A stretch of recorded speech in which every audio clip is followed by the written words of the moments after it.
the fairy tale story has never been one of my favorites.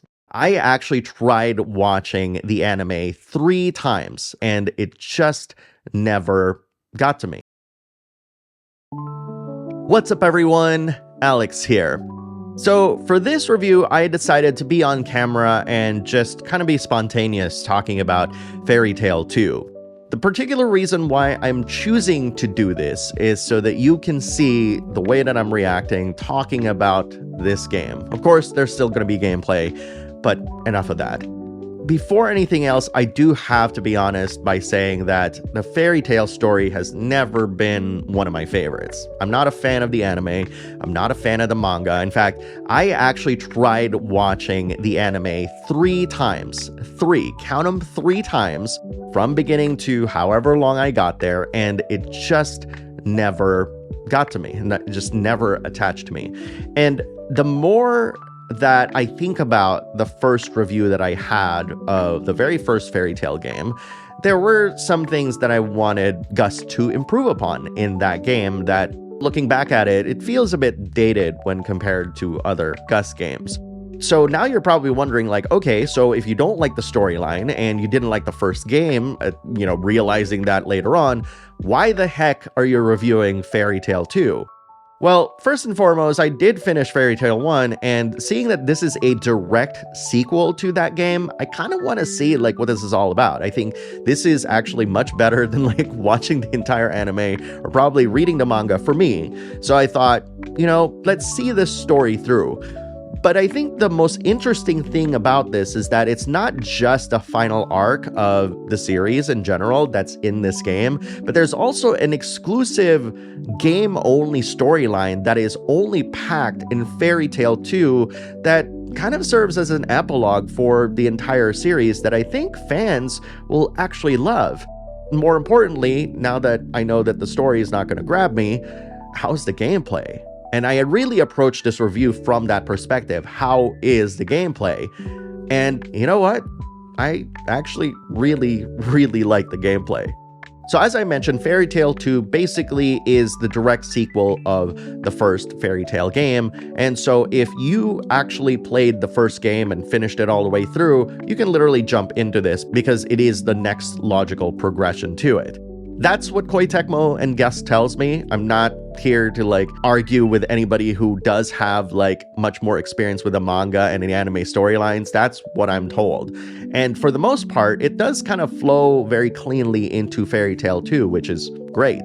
Now, I mentioned the gameplay, so let's talk about that.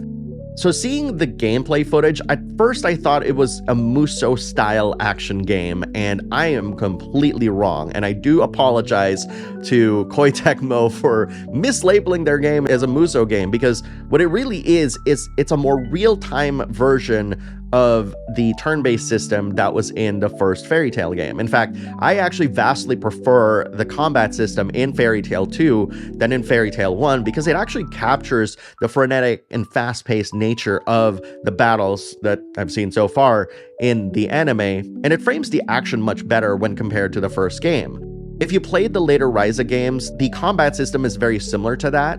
In fact, I would hazard to guess that that's literally what they did, is they lifted the Ryza combat system and just put it in Fairy Tail 2, which is actually a brilliant move, considering that there are so many different playable characters to choose from in Fairy Tail 2 that it's just really super fun to be able to just swap in and out characters and try a whole bunch of different combinations. But unlike Fairy Tail 1, there isn't this kind of grid-based system where all of the AoEs kind of take into effect.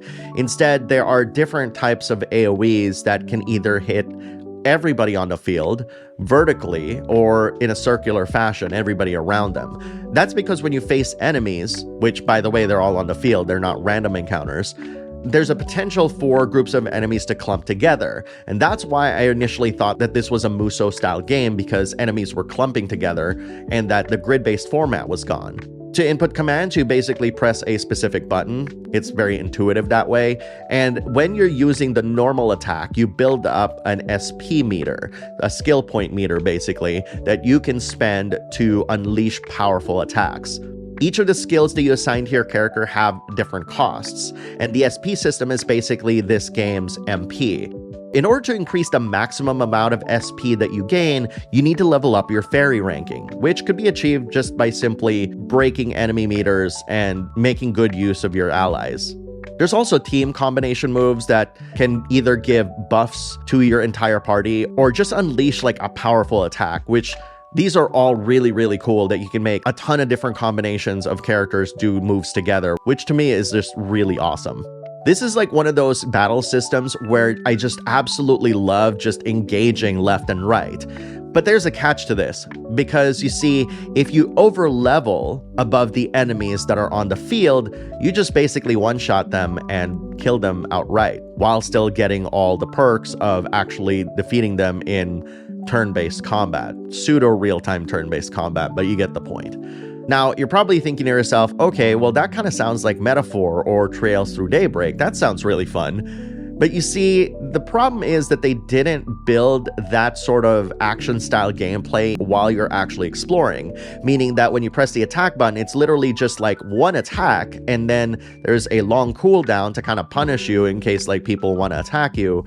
And that's basically it. You can't combo anybody, it's just that. So it winds up being like kind of a pain in the ass, because if enemies are alerted of your presence and you're a significantly higher level than them, they will run away. And so trying to chase them and trying to one-shot them with these like abilities, and you miss them, and then there's this cooldown, it's just kind of a pain. It's not fun. And on that note, I also do want to highlight the level design of this game, because it's sprawling. Like, we're talking like a huge explorable world where you have like different kinds of environments that you can explore, and just a ton of different hidden areas that you'll only be able to access when you have certain members of the Fairy Tail group as part of your party. It's a great way to really take advantage of the strengths of the Fairy Tail franchise, which is the entire guild itself. There's so many unique characters that during like the combat, it's just so fun to just swap people around and to try to like see what their powers are and stuff. Of course, naturally, like this is the final arc of the TV series and of course the manga, so everybody is just like at their pretty much best. There's also this progression system in the back end where it gives you a point to spend on any of 3 different tracks of upgrades. That's actually really cool, because like you can use it to synergize everybody in the main party, and you can really make some OP builds with this one. And it's just so much fun to like figure out like what abilities you want to unlock and what kinds of synergies that you want to have with your entire party. It's just super, super fun. And of course, if for some reason you still want to hear me talk about the story, well, the story is your standard fairy tale fare. If you're a fan of the series, you will love it. And I was actually really surprised that the video game itself was just as good with telling the story of like what we missed and what kind of details that we need to know in order to understand what's going on in this final chapter. There's also these camp sequences where you get to know each party member a bit more, and there are also flashback sequences that harken back to older stories in the Fairy Tail series, which I thought was actually a really good touch. And the presentation is excellent. I played this on the PS5 in 4K, and the characters just pop, and they look so good, and they look so gorgeous, and I love the character designs.